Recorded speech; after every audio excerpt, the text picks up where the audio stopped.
بسم اللہ الرحمن الرحیم۔ السلام علیکم۔ ہم دیں گے اپنے مسیح دجال کا ساتھ، اسرائیل کا دعویٰ۔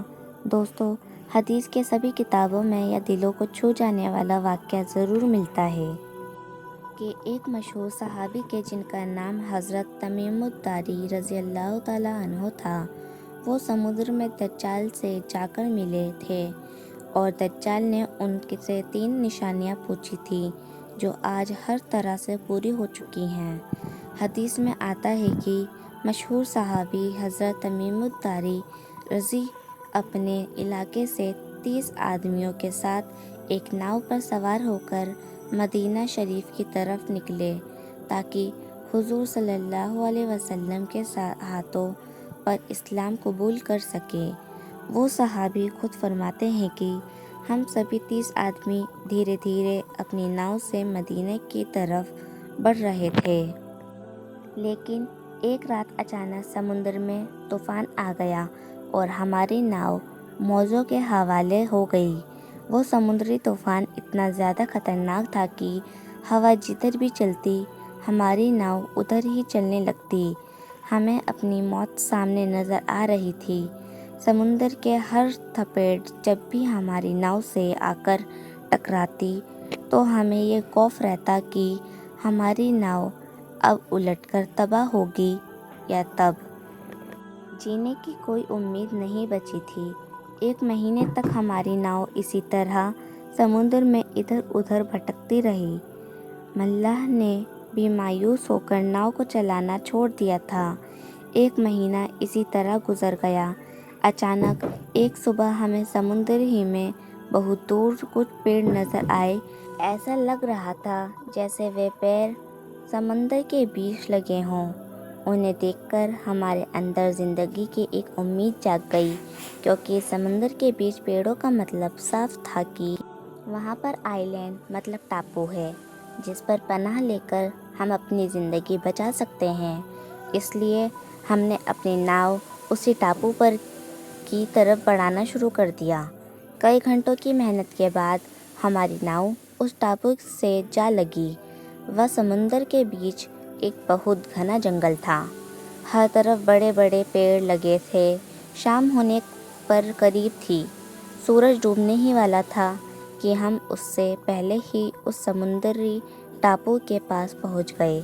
وہ صحابی فرماتے ہیں کہ ابھی ہم سبھی ناؤ سے اتر ہی رہے تھے کہ اچانک جنگل کی طرف سے ہمیں بڑی عجیب عجیب آوازیں سنائی دینے لگیں اور پھر تھوڑی ہی دیر میں ہمارے سامنے ایک بڑا ہی عجیب سا جانور آ کر کھڑا ہو گیا۔ اس کے جسم پر اتنے زیادہ بال تھے کہ سمجھ ہی نہیں آ رہا تھا کہ اس کا چہرہ کدھر ہے اور اس کے پیر کدھر ہیں۔ اس جانور پر دیکھتے ہی ہم لوگوں نے اس پر لعنت بھیجی۔ ہم سبھی سہم کر ایک دوسرے کے پاس کھڑے ہو گئے، کیونکہ پہلے ہی ہم سمندری موجوں کا شکار بن چکے تھے اور اب اس جنگل میں ہمارے سامنے ایک نئی مصیبت کھڑی تھی۔ وہ عجیب سا ڈراونا جانور اچانک ہم انسانوں کی زبان بولتے ہوئے کہنے لگا کہ اے لوگو، تم کون ہو اور کہاں سے آئے ہو؟ تو اس جانور کو انسانی زبان میں بات کرتا دیکھ ہمارا ڈر اور زیادہ بڑھ گیا، لیکن ہم نے ہمت کر کے اسے جواب دیا کہ ہم اپنے علاقے سے مدینہ کی طرف جا رہے ہیں، لیکن سمندر میں ہماری کشتی بھٹک گئی اور ہم 1 مہینے تک ادھر ادھر بھٹکتے رہے۔ آخر ہمیں دور سے یہ ٹاپو نظر آیا تو ہم اپنی جان بچانے کے لیے یہاں پر آئے ہیں۔ وہ صحابی حضرت تمیم الداری رضی اللہ فرماتے ہیں کہ میں نے ہمت کر کے اس جانور سے پوچھا کہ تو کون ہے اور اس وقت ہم کس جگہ پر ہیں؟ تو اس جانور نے جواب دیا کہ میں جاسوس ہوں۔ تو حضرت تمیم الداری رضی اللہ فرماتے ہیں کہ میں نے پوچھا کہ آخر تو کس کا جاسوس ہے؟ تو اس نے کہا کہ میں جس کا جاسوس ہوں وہ تم لوگوں سے بہت زیادہ ملتے کا شوق رکھتا ہے، اس لیے تم مجھ سے ڈرو نہ بلکہ میرے ساتھ چلو، تمہیں کوئی نقصان نہیں ہوگا۔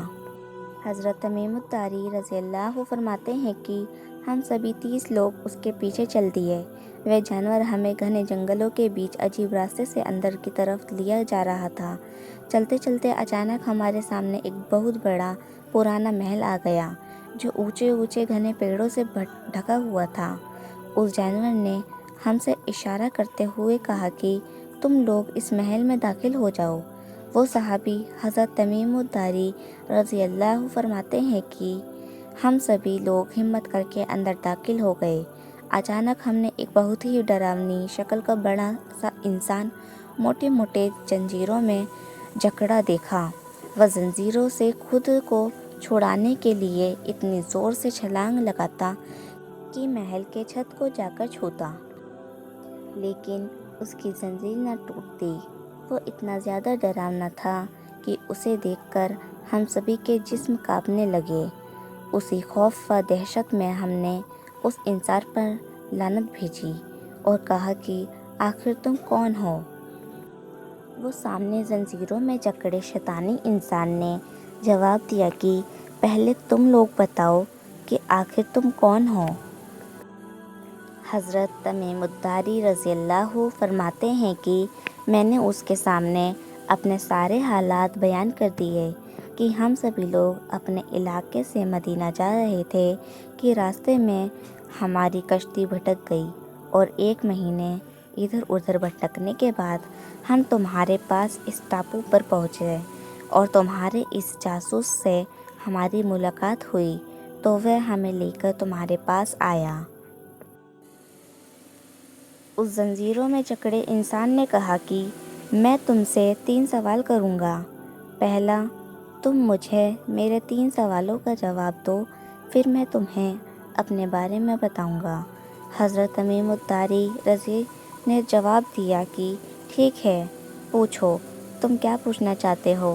تو اس انسان نے کہا کہ بتاؤ، آخر بیسان کے پیڑوں پر پھل آتے ہیں یا نہیں؟ حضرت تمیم الداری رضی نے جواب دیا کہ ہاں، اس پر پھل آتے ہیں۔ تو اس نے کہا کہ بہت جلد اس پر پھل آنا بند ہو جائیں گے۔ اس کے بعد اس نے دوسرا سوال کیا کہ آخر بتاؤ، مشہور ندی بحیرہ طبریہ میں پانی بچا ہے یا نہیں؟ صحابی فرماتے ہیں کہ میں نے جواب دیا کہ ہاں، اس میں پانی موجود ہے۔ تو اس نے کہا کہ بہت جلد وہ پانی سوکھ جائے گا۔ اور پھر آخر میں اس نے تیسرا سوال کرتے ہوئے کہا کہ مجھے بتاؤ کہ کیا آخری نبی اس دنیا میں آ چکے ہیں؟ تو حضرت تمیم الداری رضی فرماتے ہیں کہ میں نے کہا کہ ہاں، وہ تشریف لا چکے ہیں اور ہم انہی سے ملنے مدینہ جا رہے ہیں۔ وہ صحابی حضرت تمیم الداری رضی فرماتے ہیں کہ جیسے ہی میں نے اسے یہ بات بتائی کہ آخری نبی آ چکے ہیں تو وہ اتنا زیادہ خوش ہوا کہ اچھل کر چھت کو جا لگا، اور پھر اس نے بہت ڈراؤنی طرح ہنستے ہوئے کہا کہ اب بہت جلد ہی میں باہر نکلنے والا ہوں۔ اور پھر اس ڈراؤنے انسان نے اپنے بارے میں بتایا اور کہا کہ میں دجال ہوں اور بہت جلد ہی مجھے آزاد کیا جائے گا اور ساری دنیا پر میرا راج ہوگا۔ وہ صحابی حضرت تمیم الداری رضی اللہ فرماتے ہیں کہ اس نے بعد ہم اپنے ناؤ پر سوار ہوئے اور کئی مہینوں کے سفر کے بعد ہم مدینہ پہنچے۔ رات کا وقت تھا، اس لیے ہم سبھی 30 لوگ مسجد میں جا کر بیٹھ گئے۔ صبح فجر سے پہلے جب حضور صلی اللہ علیہ وسلم مسجد میں تشریف لائے تو ہم نے آپ صلی اللہ علیہ وسلم کو اپنے اوپر بیتی پوری داستان سنائی کہ کیسے ہماری کشتی بھٹکی اور ہم دجال سے جا کر ملے۔ تو حضور صلی اللہ علیہ وسلم نے ہم سبھی کو بہت اچھی طرح ایک طرف بٹھایا اور پھر فجر کی نماز پڑھانے کے بعد مسکراتے ہوئے منبر پر آ کر بیٹھ گئے۔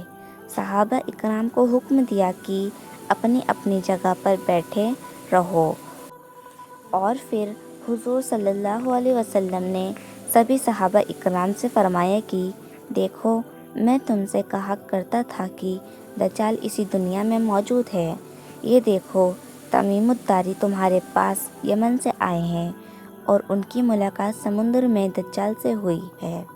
اور پھر حضرت تمیم الداری کا پورا قصہ حضور صلی اللہ علیہ وسلم نے صحابہ اکرام کو سنایا۔ آخر میں حضور صلی اللہ علیہ وسلم نے اپنی لاٹھیاں منبر پر مارتے ہوئے کہا کہ دجال میرے طیبہ مدینہ میں داخل نہیں ہو سکتا، میرے طیبہ میں داخل نہیں ہو سکتا، میرے طیبہ میں داخل نہیں ہو سکتا۔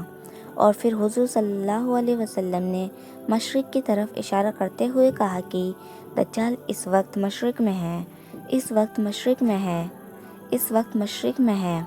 دوستو، دجال کے بارے میں حضور صلی اللہ علیہ وسلم نے سب سے زیادہ اپنے صحابہ اکرام کو ڈرایا اور اس کی ایک ایک چیز بیان کر دی کہ آخر اس کی آنکھیں کیسی ہوں گی، اس کا چہرہ کیسا ہوگا، وہ لوگوں کو کیسے گمراہ کرے گا اور زمین پر کتنے دنوں تک رہے گا، کون سے لوگ اس کے فتنے سے بچ پائیں گے اور کون کون اس کے فتنے کے شکار ہو جائیں گے۔ حضور صلی اللہ علیہ وسلم نے فرمایا کہ دجال ایک جوان آدمی ہوگا، وہ ایک آنکھ سے کانا اور دوسری آنکھ بھی اس کی کچھ خراب ہوگی، اس کی دونوں آنکھوں کے بیچ قاف فا را مطلب کافر لکھا ہوگا۔ کوئی چاہے پڑھنا جانتا ہو یا نہ جانتا ہو وہ بھی پڑھ لے گا۔ دجال کا سینہ چوڑا اور تھوڑا سا اندر کی طرف دھسا ہوگا، اس کے بال گھنگریالے ہوں گے۔ ایک حدیث میں آتا ہے کہ دجال کے نکلنے سے پہلے ساری دنیا میں بھوک مری عام ہو جائے گی، نہ آسمان سے بارش ہوگی اور نہ ہی زمین سے ایک دانہ اگے گا۔ دجال اپنے ساتھ کھانے پینے کی نہریں لے کر چلے گا، اس کے پاس جنت و جہنم بھی ہوگی۔ جو اس کو خدا مان لے گا تو وہ اس کے لیے کھانا پانی سب کچھ بھر دے گا، اور جو اس کا انکار کرے گا تو دجال اسے بھوک و پیاس میں تڑپتا چھوڑ دے گا۔ حضور صلی اللہ علیہ وسلم نے فرمایا کہ دجال اصفہان سے نکلے گا، اور 200 اصفہان اس وقت اسرائیل میں موجود ہی ایک جگہ ہے کہ جسے حضور صلی اللہ علیہ وسلم کے زمانے میں اصفہان کہا جاتا تھا۔ دجال زمین پر 40 دنوں تک رہے گا۔ جب تک آئے گا تو ایک دن ایک سال کے برابر ہوگا، دوسرا دن ایک مہینے کے برابر ہوگا، تیسرا دن ایک ہفتے کے برابر ہوگا، اور پھر باقی دن عام دنوں کی طرح ہوں گے۔ دجال ہوا میں بجلی کی طرح اڑے گا اور دنیا کے کونے کونے تک جائے گا۔ حضور صلی اللہ علیہ وسلم نے فرمایا کہ جس وقت دجال آئے تو تم اس کے پاس نہ جانا، بلکہ اس کا نام سن کر جنگلوں اور پہاڑوں کی طرف بھاگ جانا، ورنہ تم اپنے ایمان کا سودا کر بیٹھو گے۔ حضور صلی اللہ علیہ وسلم نے فرمایا کہ دجال ساری دنیا پر راج کرے گا، لیکن مکہ و مدینہ میں داخل نہیں ہو سکتا۔ وہ مدینہ کے باہر آ کر جس وقت کھڑا ہوگا تو مدینہ میں زلزلوں کے جھٹکے آئیں گے کہ جس کی بدولت جتنے بھی منافق و کافر مدینہ میں چھپے ہوں گے وہ سبھی ڈر کر مدینہ سے باہر نکل جائیں گے اور دجال کے لشکر میں شامل ہو جائیں گے۔ کچھ روایتوں سے معلوم ہوتا ہے کہ دجال بیت المقدس میں بھی داخل نہیں ہو سکتا۔ حدیث میں آتا ہے کہ دجال کے ساتھ روٹی و کھانے کے پہاڑ ہوں گے، جنت و جہنم بھی اپنے ساتھ لے کر چلے گا، لیکن حقیقت میں جسے وہ جنت کہہ رہا ہوگا وہ اندر سے جہنم ہوگی، اور جسے وہ جہنم کہہ رہا ہوگا وہ اصل میں جنت ہوگی۔ اب جو بھی نیک بندہ دجال کا انکار کرتا ہے تو اسے وہ اٹھا کر اپنی جہنم میں ڈال دے گا۔ لوگوں کی نظر میں تو وہ انسان جہنم میں پڑا نظر آئے گا، لیکن حقیقت میں وہ جنت کے مزے لے رہا ہوگا۔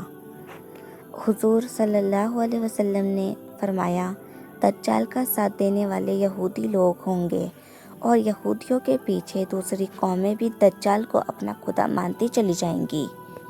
اس لیے دوستو، آج ہم دیکھ سکتے ہیں کہ یہودی دن رات اسی کوشش میں ہیں کہ کسی طرح غزہ کو ختم کر کے مسجد اقصی کو گرا دیا جائے اور وہاں اپنا ہیکل سلیمانی بنا کر اپنا مسیحا دجال کو نکالنے کی تیاری کی جائے، کیونکہ ان کا ماننا ہے کہ جس دن بھی ہمارا ہیکل سلیمانی بن کر تیار ہو جائے گا تو اسی دن ہمارا اصلی خدا دجال آ جائے گا، اور پھر ہم سب اس کے ساتھ مل کر ساری دنیا پر حکومت کریں گے۔